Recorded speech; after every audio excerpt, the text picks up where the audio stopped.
My name is Nana, and I was born in the peaceful village of Abulkiri. Abulkiri was a quiet place, full of tall palm trees and singing birds.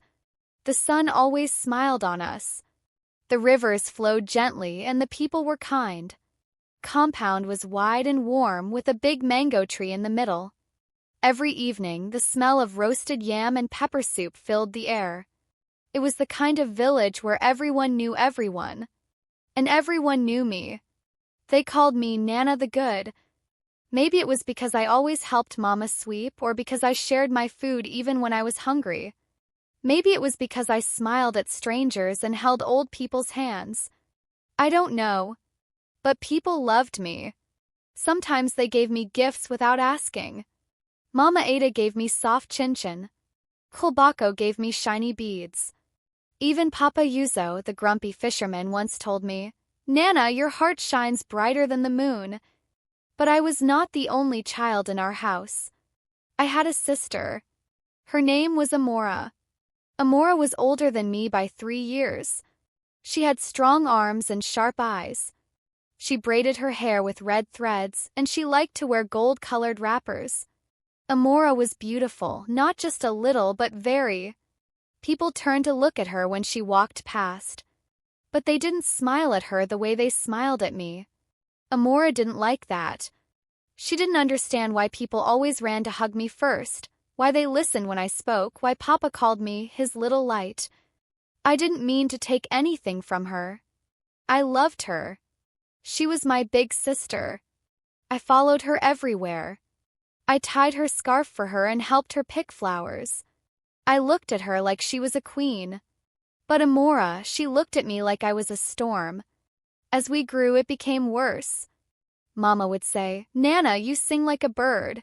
Amora would fold her arms and turn away.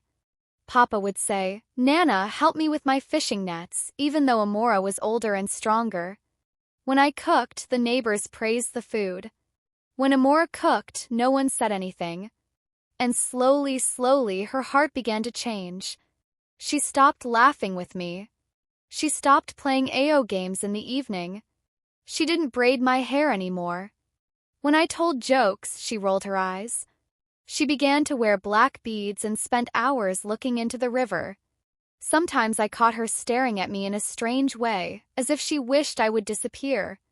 One day I asked her, "Amora, why don't you smile at me anymore?" She looked at me for a long time and said, "Because your smile takes up all the light." I didn't understand. Papa once told me, "Jealousy is like smoke, you can't hold it but it can choke you." I didn't know what he meant until Amora changed. She started telling people I was pretending. She told Mama I was trying too hard. She told Papa that I broke her calabash even when I didn't. And still I tried. I wanted her to love me. I brought her palm oil when she ran out. I helped her with her laundry. But she never said thank you. Not once. Then came the day of the river dream. It was early morning. The sun had just opened its golden eyes. Amora came to my bed and shook me gently. "Nana," she said sweetly, "come. Let's fetch water from River Tiola. I want to show you something." I was surprised. She hadn't asked me to follow her in a long time. My heart jumped with happiness. Maybe she wanted to be close again. Maybe things were changing. I grabbed my calabash, tied my scarf, and followed her. Path to River Tiola was quiet. Too quiet. The birds didn't sing that morning. The wind didn't play with the trees. The water, when we reached it, was too still. Amora stood at the edge and pointed. "Look there," she said. "See how the river shines like a mirror?" I nodded. "It's beautiful." She smiled. But not like before. Her smile was tight, like someone hiding pain. "Step closer, Nana," she said. "You'll see your full reflection." I stepped forward 1 foot near the edge. The river whispered. Suddenly I felt a strong push. My feet slipped. My arms flailed. I saw the sky, the trees, and then water. Cold. Dark. Silent. The river pulled me in like a mother hiding her child. I tried to scream, but bubbles came out. I tried to swim, but something held my leg. Everything became black. But the story didn't end there. The river carried me like a leaf. I don't remember how long I was underwater. Felt like forever. My hands reached for nothing. My legs kicked through silence. But just when I thought I would vanish into the deep, something happened. A hand, strong, warm, real, pulled me up, dragged me to the side of the river, and placed me on the sand. Coughed, water pouring from my nose and mouth. I blinked. My eyes opened slowly. A face looked down at me, dark skin, worried eyes, lips that moved without speaking. I was alive. "Breathe," the voice said. "You're safe." That was the first time I saw Dyke. Dyke was a fisherman from the village of Umuk, far from Abulkiri. He was quiet, with muscles like carved wood and a gentle heart that spoke through his actions more than his words. He didn't ask me who I was or where I came from. He wrapped me in his shirt and carried me to his small hut by the riverside. For days, I was too weak to talk. Dyke cooked pepper soup with catfish and yam. He brought herbs from the forest to treat my wounds. He sat by my side and told me stories of the stars at night. Slowly, I began to heal. My body first, then my heart. I didn't tell him what had happened, not yet. The memory of Amora pushing me still felt like a knife too sharp to touch. In Abulkiri, something else was happening. The village woke to the news that I was gone. Amora ran back from the river alone, screaming. Her wrapper was wet. Her eyes were wild.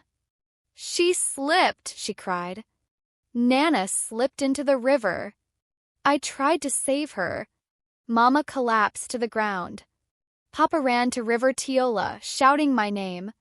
Villagers searched for hours, calling through the trees, beating drums, and sending swimmers into the current. But no one found me. No body. No clothes. Just my calabash floating alone near a bend in the water. They believed I was gone.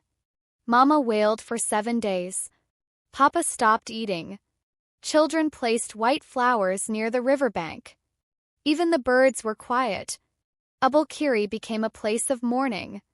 But not for everyone. Amora stood in the middle of it all, trying to cry, but her tears were dry. She looked around, waiting for someone to hold her. But no one did. People felt something strange. Something didn't sit right in their hearts. Old Maminger said it first. "There's a shadow on that girl," she whispered. The village priest looked into the smoke of his burning herbs and frowned. "The river does not take the pure without a sign," he said. Till no one could prove anything. So Amora stayed, smiling sadly, acting broken but hiding something behind her eyes. She thought the story was over. But it was just beginning. Back in Umuk, I finally found the strength to speak. One night, as the fire cracked and the frogs sang, I told Dyke everything. I told him about Amora, about the village, about the push. He said nothing for a long time. Then he said, "Some people hide their wounds behind their smiles. But yours is a wound that needs light. You must not keep it in darkness." "But what if I go back and no one believes me?" I asked. He looked into the fire. "Truth has a sound. Even if only one person hears it, it still lives." Those words sat in my chest like warm stones. I stayed in Umuk for many moons. I helped Dyke fish. I washed his nets. I learned to cook with bitter leaf and pepper. The villagers liked me. They said I brought sunshine with me. They didn't know who I was, and I didn't tell them. I wanted to live without my name for a while. But deep inside, I missed my parents. I missed the mango tree. The laughter of Mama Ada. The deep voice of Papa calling me his light. I missed Abulkiri, not the place but the love. And slowly I began to think of returning. Back in Abulkiri, things were not peaceful. Amora started seeing things. She woke up at night to hear my laughter in the wind. She found my old wrapper folded neatly on her mat, even though it had been buried. A child once called her sister of the river ghost. She slapped the child, but the name stuck. People stopped inviting her to gatherings. She walked through the village like a shadow. Even Papa looked at her with tired eyes. Mama could not sleep. Amora would sit by the river every night, whispering, "I didn't mean to do it. I just wanted to be seen." Just once. She was cracking. And still, the village did not know the full truth. But then, whispers started to spread. It began with a traveling cloth seller from Umuk. She had seen a girl by the riverside. A girl with bright eyes and a calm voice. A girl named Nana. She told Mama Ada, "She looks like the one Abulkiri lost." Another woman said she heard it too, from her cousin in Umuk. Soon, the news flew like wind through the village. Nana is alive. People didn't believe it at first. But they wanted to. They needed to.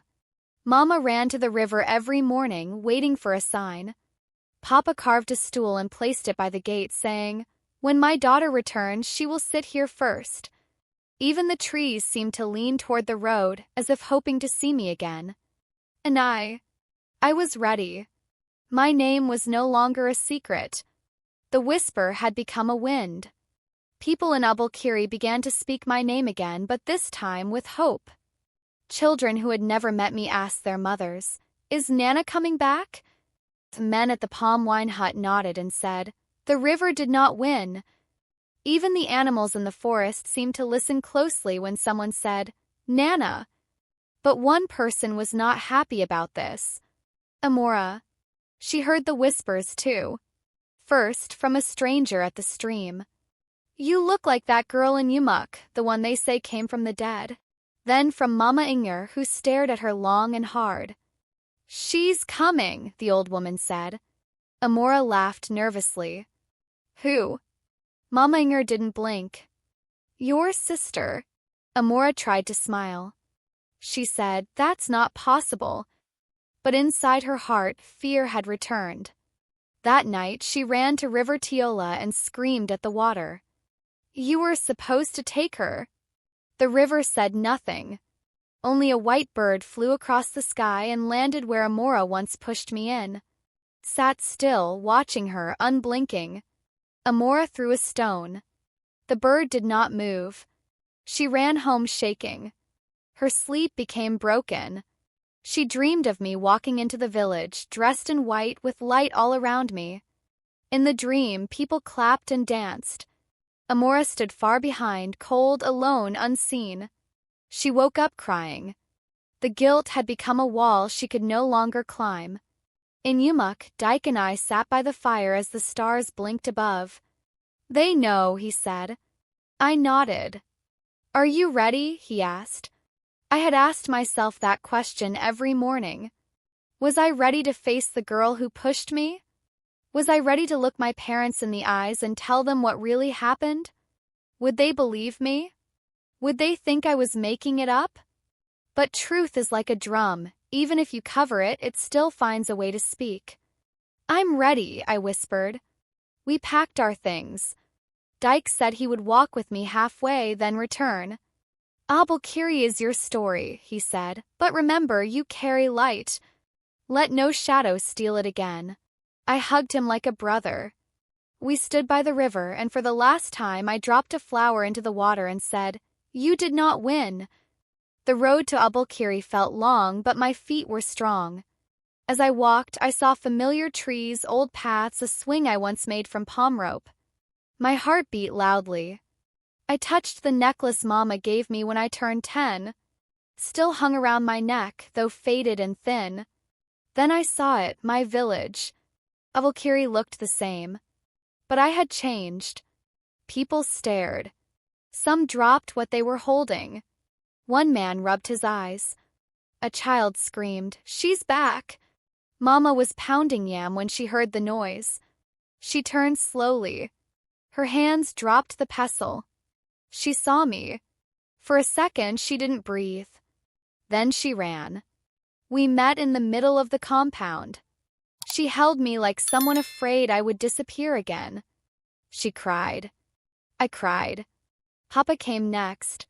His strong arms became soft around me. The villagers surrounded us. Some sang. Some danced. Others just stared with mouths open. Nana. Nana is alive. She came back. But one person stayed far behind the crowd, Amora. She stood like a stone under the mango tree. Her eyes were wide. Her hands trembled. She had dreamed this moment, but now it was real. I saw her, and she saw me. I didn't run to her. I just stared. She took one step forward, then stopped. Her lips moved, but no sound came. Her knees bent, and she sank to the ground. People watched. Someone whispered, "Let the spirit speak." I stepped forward. My voice was calm but clear. Amora pushed me. Gasps filled the air like birds flying out of a cage.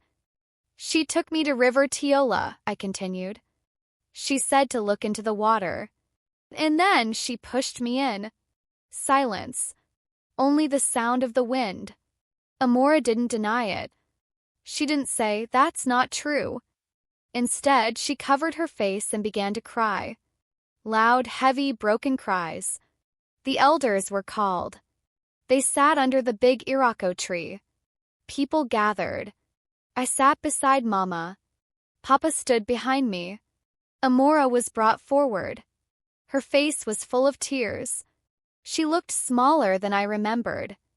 "Is it true?" the head elder asked. Amora nodded. She whispered, "Yes." Cold wind blew. "Why?" the elder asked. Amora looked at me, then at the crowd. Her lips shook. "Because she was always loved," she said. "Because I was tired of being unseen. Because I was tired of hearing her name and never mine. I didn't want her dead. I just wanted to be seen. Just once." Some people looked at her with anger. Others with pity. The elder sighed deeply. "Jealousy is a thief," he said.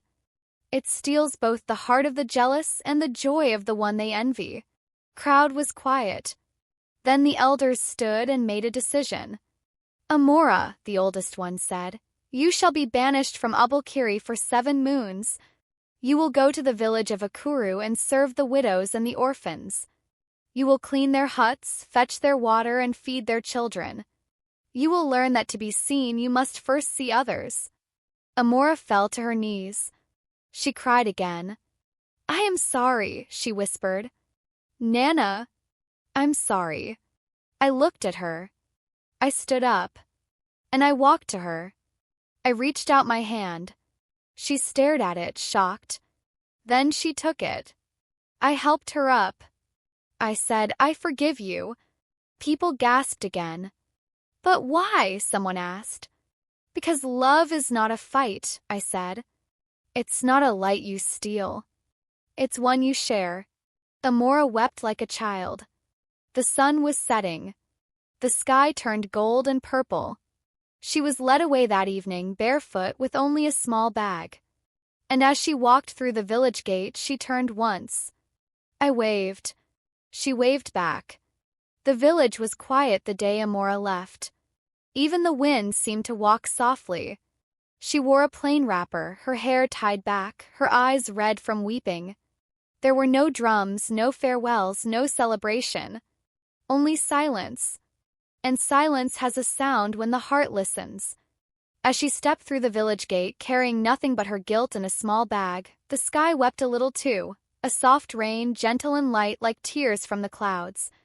No one followed her, except her memory. Mama sat on the wooden bench, her hands shaking. Papa looked out the window, silent. I sat by the mango tree where I used to braid Amora's hair. I picked up one of the beads she had once worn. It was red, dull now, like her fading anger. I held it tight. Inside, I felt 2 things living together, pain and peace.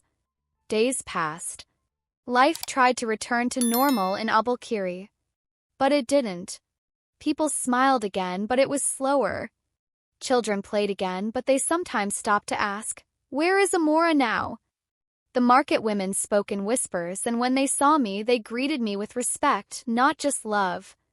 I had returned from a river no one came back from. That made me both a girl and a mystery. I began to walk again. I helped Mama cook. I helped Papa mend his nets. But sometimes I sat by River Tiola alone. I watched the water. I whispered things only the wind could carry. Why her? Why me? Why did love become pain? The river never answered. But it listened. And sometimes that was enough. Meanwhile, in the village of Akuru, Amora served. She cleaned the wounds of old women.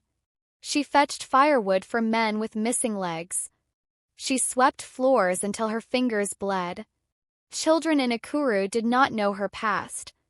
They only knew that she was quiet, helpful, and always looked like she had just finished crying. One little boy, Obi, once asked her, "Why do you cry when you smile?" She wiped her tears and said, "Because sometimes when the heart is full, the eyes must speak." The elders in Akuru watched her. They saw how hard she worked.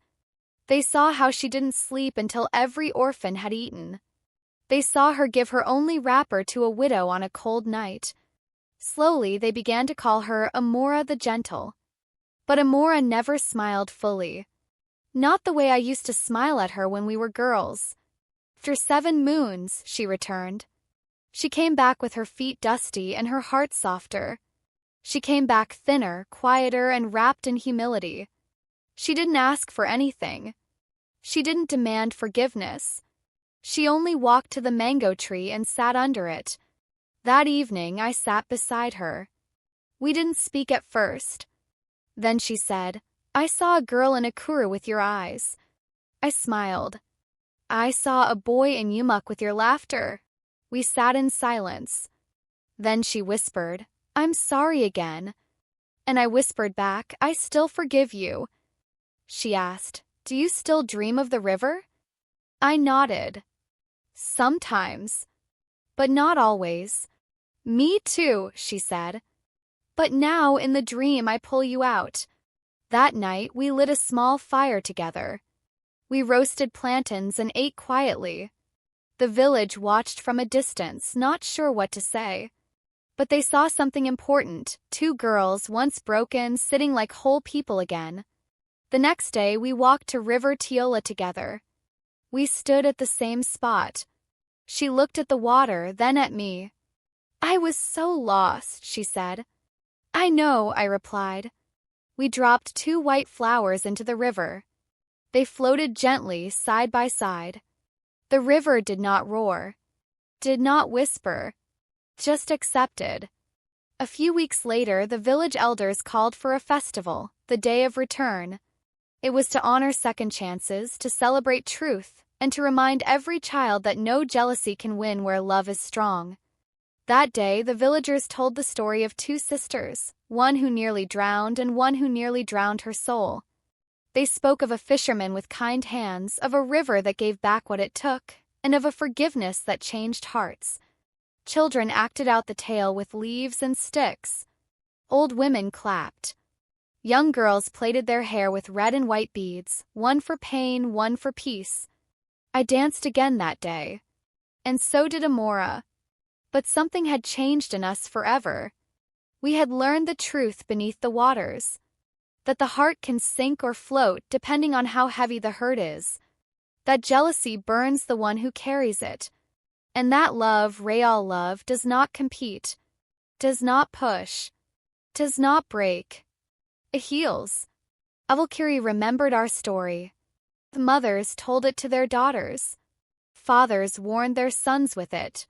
Trees even swayed differently when our names were spoken. Nana and Amora. Sisters. Enemies. Then sisters again. But still, some wounds, even when healed, leave a mark. Sometimes at night, I sit by my window and see Amora staring at the stars. And I wonder, does she still hear the river call her name? Or does she now finally sleep in peace? If you have not subscribed to my channel, you might not hear my voice again, but if you are, then you are growing every day. Check my page for more interesting stories. Thanks for watching.